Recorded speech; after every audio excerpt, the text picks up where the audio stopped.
Brodes Media.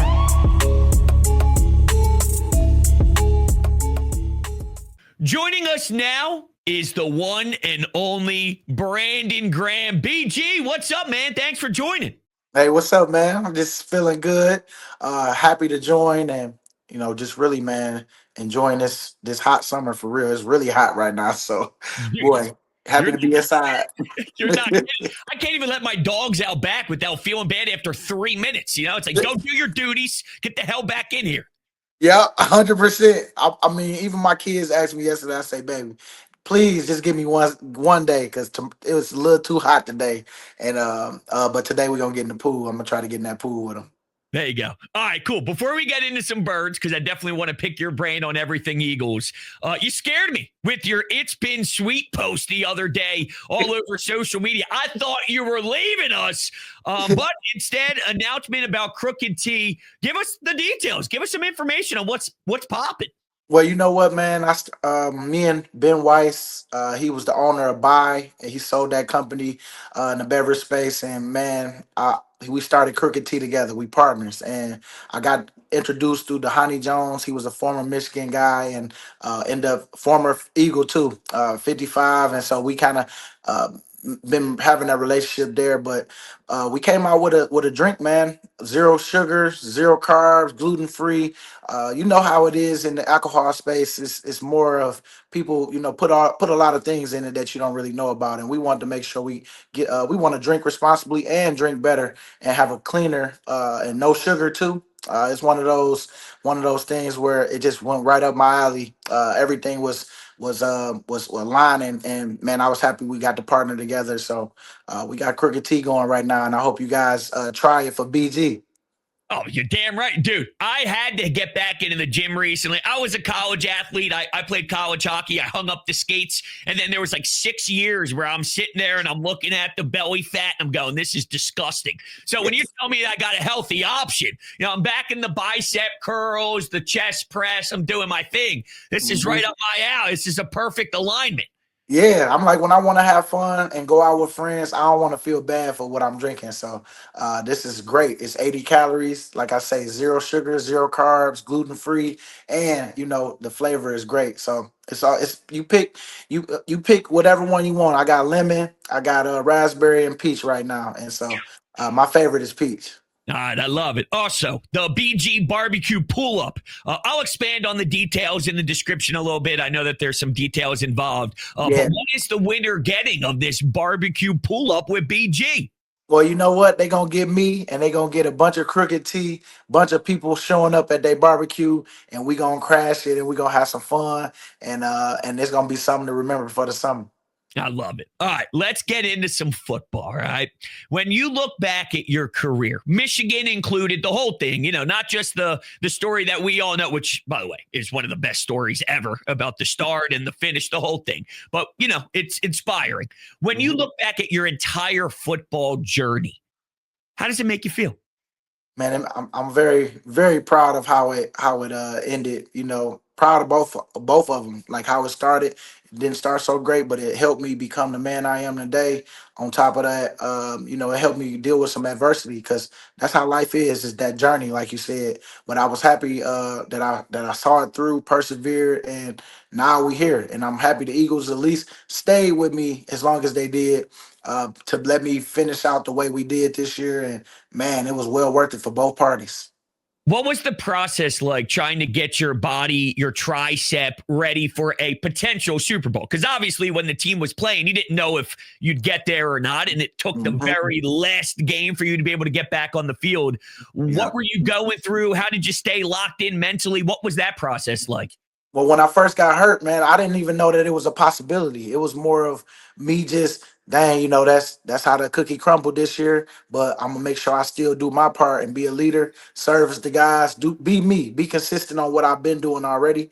And now I'm just not playing. But man, I was like, once I talked to guys that had this injury before, they was like, man, around 2.5 months, you should be feeling real good. And if we make the Super Bowl, man, you might come back. And so that just got my engines turning a little bit. And man, I was like, ooh, okay. And so every day I was just focused, working out, one arm stuff because I couldn't use this one yet. And so once the week of, that was the first time I was really using it. But I do stuff at home to see like, oh yeah, this gonna be good. This gonna be good.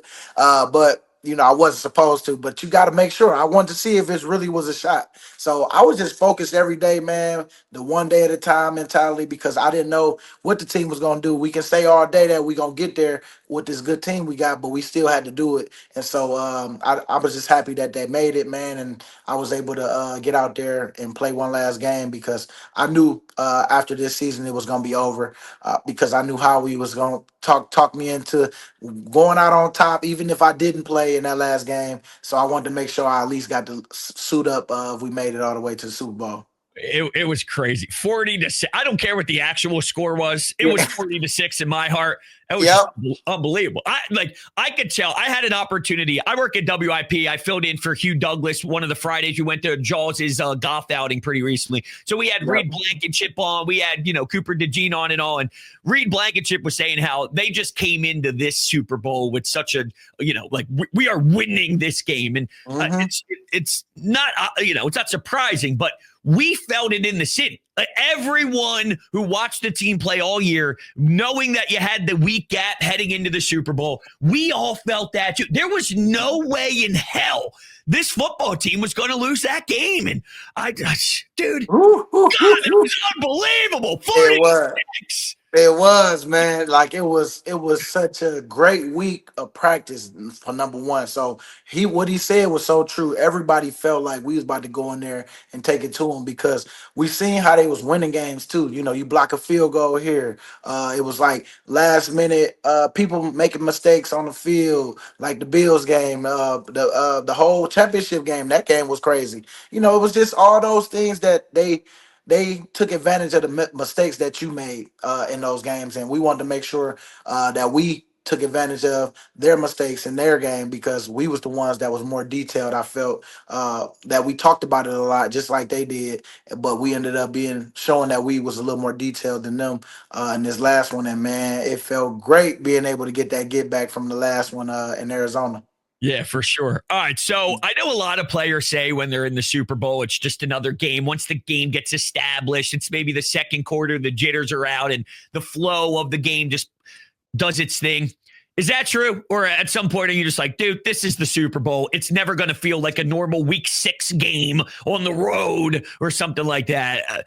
Does the game just come natural at some point, or is it always in your stomach and a pit is there of anxiety knowing it's the big dance? Hey, you know what? Sometimes it's like I remember being out there like, man, every play that we make, it means something because this is the last game, and sometimes you can say that a little over and over in your game to kind of pinch yourself to remind you, man, you in the Super Bowl because it does kind of feel normal after you get in the flow of it. But I remember just vividly a couple times like, man, B, you go get you a strip sack on him right now and then Milk go get it. You know what I'm saying? It's like it's just yes, you have those moments in the game where you feel, man, it's a Super Bowl, but for the most part, it do feel regular. The heightness up, building up to it, and then you getting out there, the national anthem, all that stuff. Yeah, it's the Super Bowl. It's the Super Bowl. But once you start playing, you kind of like in the flow because you want to make sure that you ain't messing up for one, and you want to make sure that you treat it like a regular game. But you do have moments in there. I know the feeling of being up top at the link, all right, having a couple cold ones. Now it's going to be a crooked tea. I'm going to be pounding the crooked tea, screaming, let's go, baby. But I know the feeling of being up there Sunday night football. It's Dallas week, and you guys come running out the tunnel, and everyone just starts losing their mind. I need to know the feeling of being one that runs out on the field. When you get out of the tunnel of the link under the lights, Sunday night football, Dallas. Tell me about it. What's it like? It's the best when you have a good team to go play because you don't want to have any doubt going into that game that we the better team. And this year we was definitely the better team. Some years you be hoping and wishing, because maybe you don't have it strong or somebody got hurt, a couple guys hurt in the game when you play them. But for the most part, man, it's something that just gives you chills down your spine because it's like, woo, can't wait.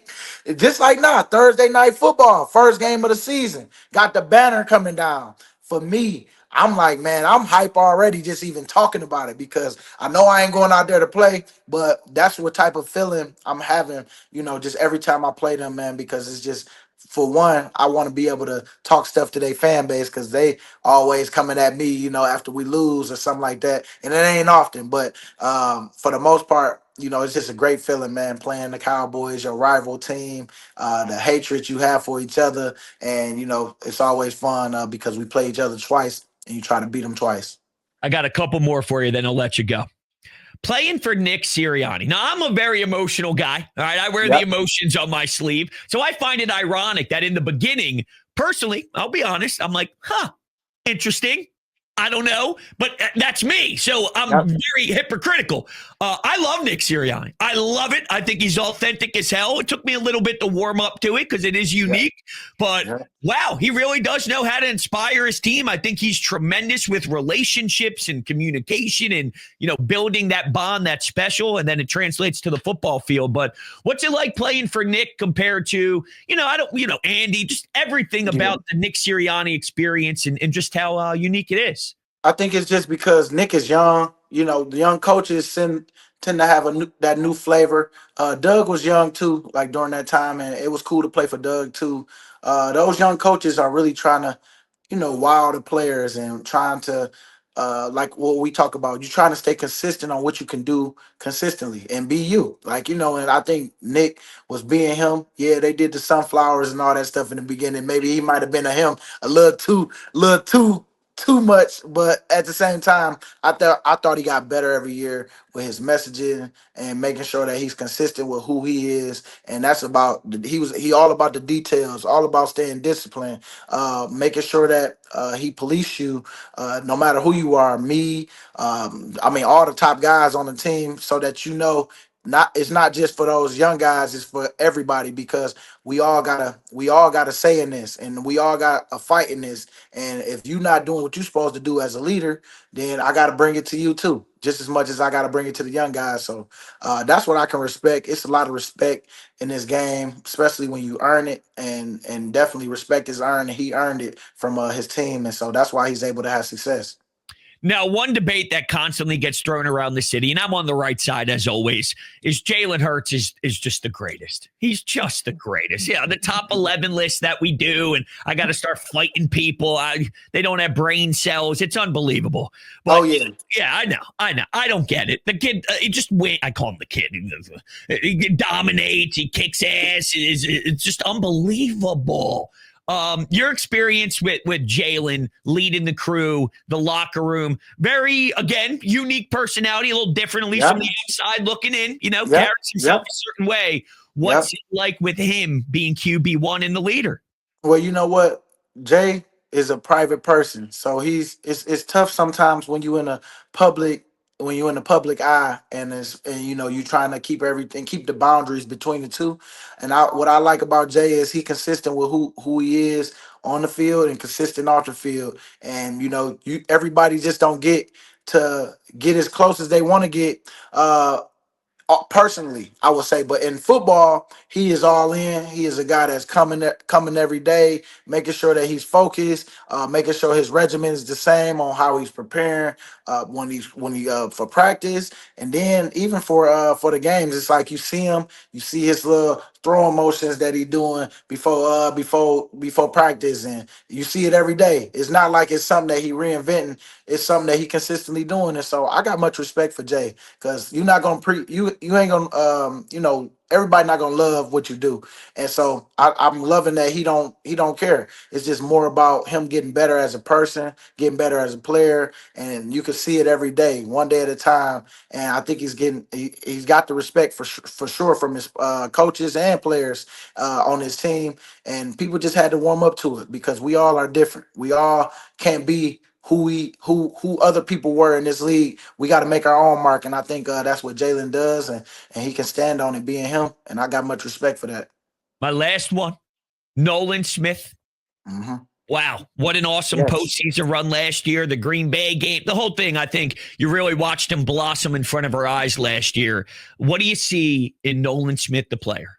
Man, hard worker, man. Somebody that's really wanna prove himself right because he work his butt off every day and he know he can play in this league. And that's all we was just talking about last year. Like, look, man, you ain't gotta do nothing else. You ain't gotta show up being nobody else but yourself. And Nolan just went out there this year, man, and took it to the next level. Even through all the stuff, all the garbage that he heard on social media, we wasted a pick on you, all that. I know all about it. And I remember us talking about that and just saying, stay focused, man. Don't let them boys sidetrack you with what they believe in. You can change it by what you do. And so I think that's what he did. And it was just a daily walk with that because Nolan had some good and bad days. And some days he was mad because people talking stuff.